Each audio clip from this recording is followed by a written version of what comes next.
Alam barzakh itu disebut dengan istilah al-muntazar, masa penantian.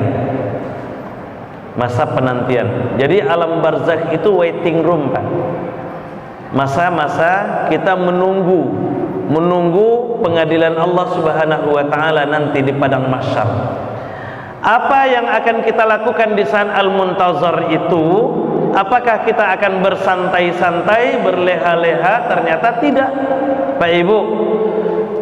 Mulai awak dikuburkan oleh saudara-saudara kita sampai kita dibangkitkan nanti di padang mahsyar, dikumpulkan di padang mahsyar di yaumul jaza, kita akan memulai membayar DP azab kalau kita akan diazab, dan DP nikmat kalau kita memang akan mendapatkan nikmat dari Allah Subhanahu wa taala. Maka benarlah firman Allah surah yang ke-50 Qaf ayat yang keempat. Kata Allah Subhanahu wa taala, qad alimna ma tanqusul ardu minhum wa indana kitabun hafiz. Kami tahu apa yang dimasukkan ke dalam liang lahat, apa yang dimasukkan ke dalam perut bumi itu. Wa indana kitabun hafiz, dan kami punya catatan tentang ia. Jadi Bapak Ibu, setiap orang yang dimasukkan ke dalam liang lahat ada catatannya masing-masing, dan itu sudah ditetapkan oleh Allah dalam surah yang sama Qaf ayat yang ke-18. Ma bikum min qaulin illa ladaihi raqibun atid. Ada malaikat raqib dan atid yang selalu menemani perjalanan hidup kita, yang siap mencatat apapun aktivitas kita. Dan besok Bapak Ibu, di saat al-muntazar itu akan dibentangkan catatan amal kita itu lagi. Jadi catatan awak di permukaan bumi ko, besok di padang mahsyar, di alam barzakh akan dibentangkan lagi. Dan catatan itu Bapak Ibu diklasifikasikan menjadi 4 bagian, dan itu ditandai dengan hancurnya anggota tubuh kita. Maka setelah kita dikuburkan oleh saudara-saudara kita, maka Allah akan mengirim 2 makhluknya. Pertama malaikat Munkar dan Nakir, yang kedua cacing-cacing tanah. Malaikat Munkar dan Nakir untuk menginterogasi kita, menanyai kita, meminta pertanggungjawaban kita. Cacing-cacing tanah tugasnya menghancurkan anggota tubuh kita. Dan hebatnya Bapak Ibu, kata Imam As-Sa'adi ketika beliau menafsirkan firman Allah surah Qaf, surah yang ke-50 ayat yang keempat ini, anggota tubuh kita ini akan dihancurkan oleh cacing-cacing tanah. Dan bagian pertama dari seluruh anggota tubuh kita ini yang akan dihancurkan, digerogoti, diurai oleh cacing-cacing tanah itu adalah maidatihim, lambung kita ini. Jadi bagian pertama yang akan digerogoti oleh cacing-cacing tanah itu adalah lambung kita. Kata Imam As-Sa'adi, ini adalah tanda bahwa bagian pertama yang akan kita pertanggungjawabkan nanti di hadapan Allah Subhanahu wa taala, segala sesuatu yang berkaitan dengan lambung.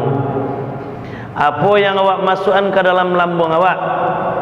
Ba'a caranya awak memasukkannya ke dalam lambung awak, ba'a caranya beku awak mengeluarkan dari dalam lambung awak, itu akan menjadi bagian pertama yang akan kita pertanggungjawabkan di hadapan Allah Subhanahu wa taala.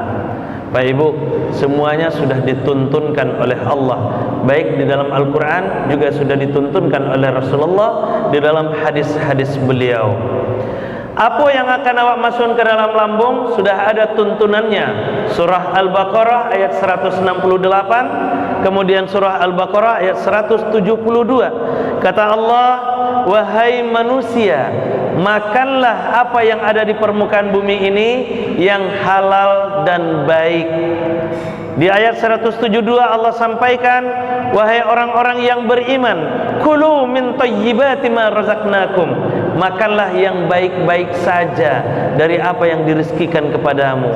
Bapak Ibu, awak ndak talang tuang di batu ketek, di batu gadang, Dak batu gadang yang membuat awak tata ruang, dak batu gadang yang membuat awak tajatuh. Artinya apa? Alun tantu proyek yang puluhan ratusan juta itu yang akan membuat kita tertarung. Kalau nampak proyek itu tidak benar, tentu kita akan lebih waspada. Alun tantu proyek yang miliaran itu yang membuat kita terjatuh. Tapi ada kerikil-kerikil kecil nanti yang akan membuat kita terjerembab. Ada kerikil-kerikil kecil nanti yang akan membuat awak terjatuh. Contoh, ibu-ibu ambo, bu, alai hadir. Kalau bulan puasa awak suka membuat apa biasanya, bu? Kolak, kolak. Awak contohkan kolak, bu.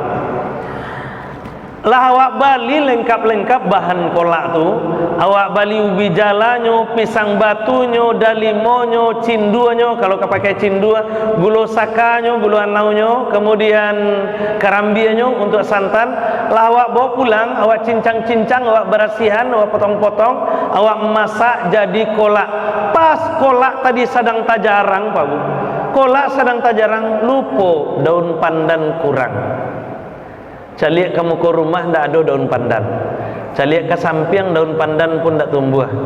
Dicaliak di sabalah di muka rumah tetangga daun pandan sedang hijau-hijau, tetangga sedang pai karajo, abaka. Ambiak siapa? Iko kolak sedang tajarang gua. Kolak sedang tajarang, awak perlu daun pandan. Di rumah awak tidak ada daun pandan do. Di pekarangan tetangga ada daun pandan, tetangga sedang tidak di rumah. Jadi dilemanya Pak Ibu. Diambil siapa? Lai minta Ustaz, minta ke batangnya.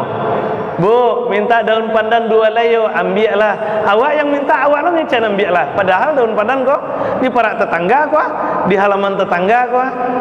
Itu akan jadi masalah. Bahkan ada juga yang berkilah, Pak Bu. Ambo lai minta izin Ustaz. Kami lai minta izin Ustaz. Bila beko kalau nyalah pulang dari Tampe Karajo. Beko kalau nyalah pulang kami minta izin beko Ustaz. Pak Ibu, tidak ada satu orang pun di antara kita yang bisa menjamin bahwa kita akan masih hidup sampai ia pulang dari tempat kerja. Atau sebaliknya nanti dia pulang dari tempat kerja dalam keadaan hidup. Bisa jadi nyo pulang dari Tampe Karajo, mohon maaf, kecelakaan misalnya di jalan, naudzubillah, pendek umur beliau misalnya, berpulang beliau di saat itu, tidak sampai pulang beliau dalam keadaan utuh. Sementara daun pandanlah tamasak dimakan anak keluarga awak, aba status makanan kolak yang dimakan anak keluarga awak tadi. Kerikil-kerikil kecil itu Pak, cuman daun pandan 2 lainnya, tidak proyek 2 miliar do. Daun pandan 2 lay itu yang membuat awak tersanduang besok Bapak Ibu. Itu yang membuat awak tersanduang itu. Taraga awak makan membuat sampah deh kepala lauk misalnya kan. Taraga buat sampah deh kepala lauk, lawak bali bahan lengkap-lengkap. Kiranya pas sampah deh tadi sedang tajarang, ruku-ruku kurang. Sama jo tadi awak para ruku-ruku di pekarangan ndak ada, di rumah tetangga ada, tetangganya sedang pai ke pasar. Akhirnya bambiak se. Itu akan jadi masalah tuh Bapak Ibu. Akan jadi masalah. Karena awak ndak bisa menjamin kok beko awak minta izin. Iyo kok sampai awak bertamu jo beliau. Misalnya awak sedang lama-lama makan sampah deh kepala lauk tadi, tak cakik, tak tulang. Meninggal awak misalnya kan, meninggal misalnya. Bahas statusnya.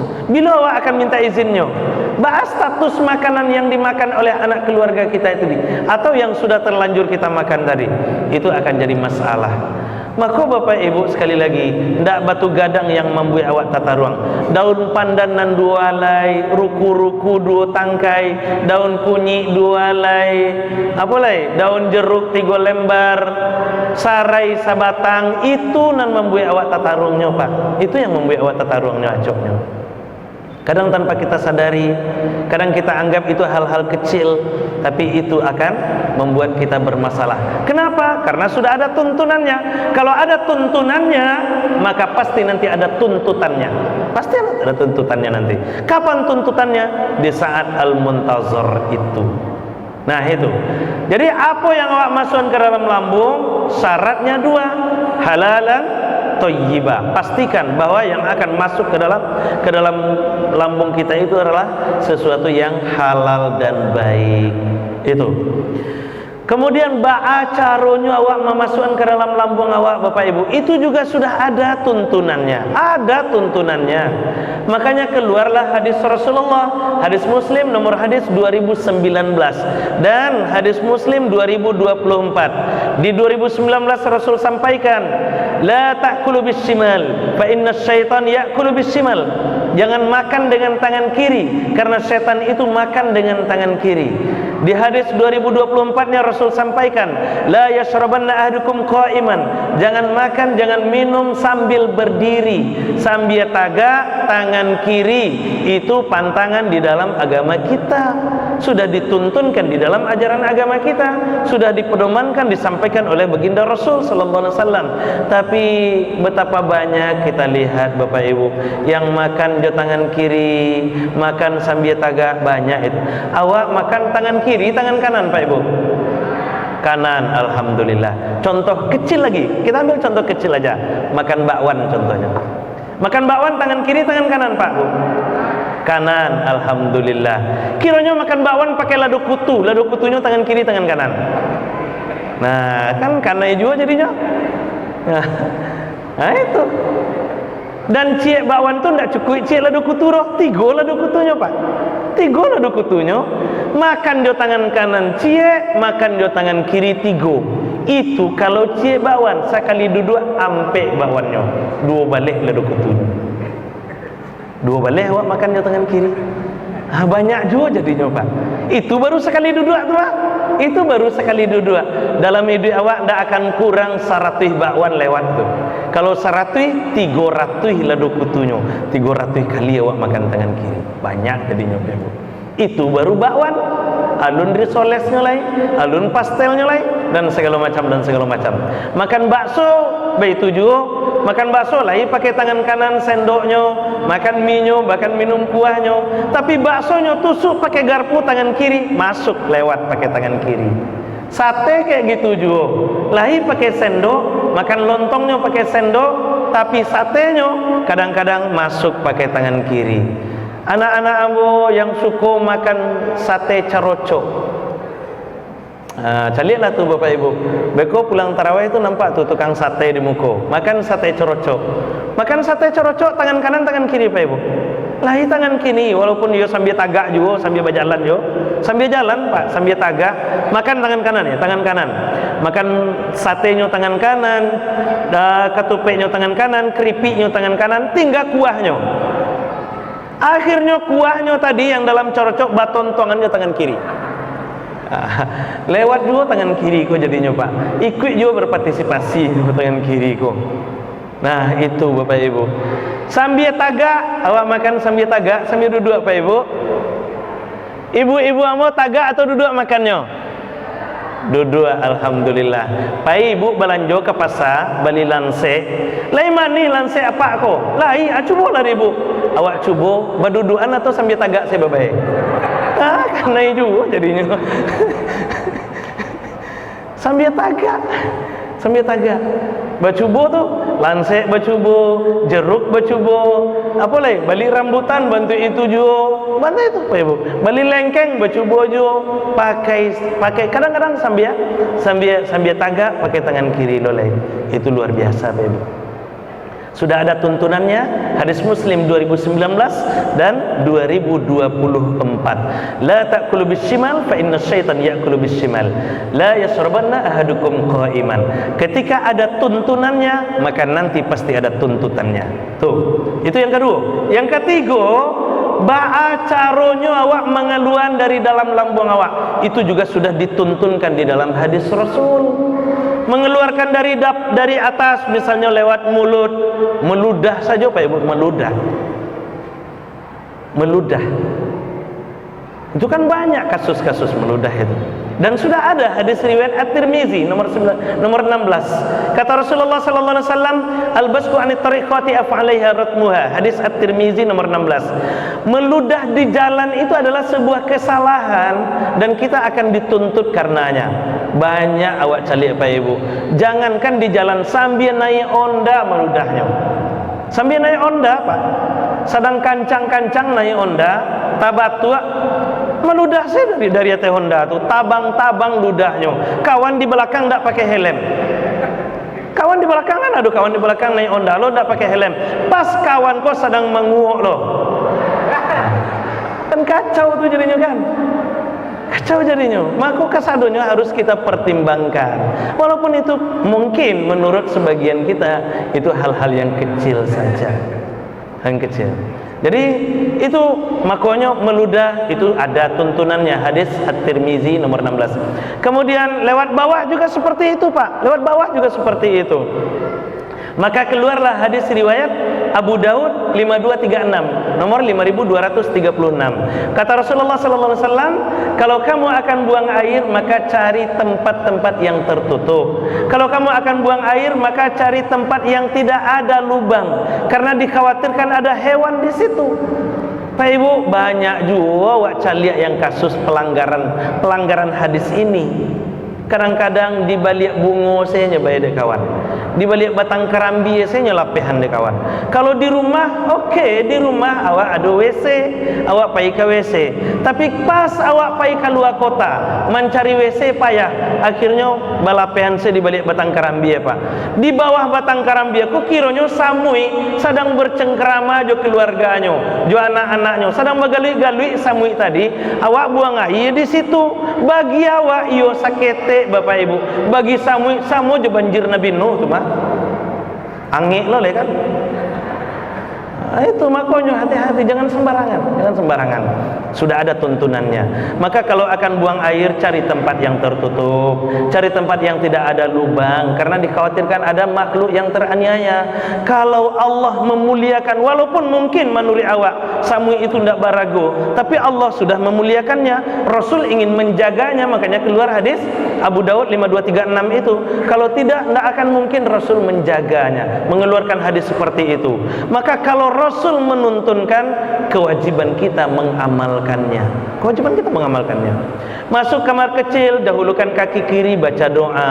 Keluar dari kamar kecil, dahulukan kaki kanan baca doa. Ada lengkap semuanya tuntunannya di dalam ajaran agama kita. Kita hanya menjalani. Dan Bapak Ibu, apa yang akan kita masukkan ke dalam lambung sudah dituntunkan di dalam Al-Quran, Al-Baqarah 168 dan 172. Bagaimana cara kita memasukkannya ke dalam lambung kita, ada tuntunannya. Hadis riwayat Muslim 2019 dan 2024. Kemudian bagaimana cara kita mengeluarkan dari dalam lambung kita, keluarlah hadis riwayat At-Tirmizi dan hadis riwayat Abu Daud itu. Dan Bapak Ibu, ketika kita keluar dari tuntunan-tuntunan Rasul, ketika kita keluar dari tuntunan-tuntunan Allah Subhanahu wa taala ini, maka besok di saat al-muntazor kita, di saat alam barzakh kita akan dituntut, dibentangkan catatan amaliyah kita, baik ataupun buruk.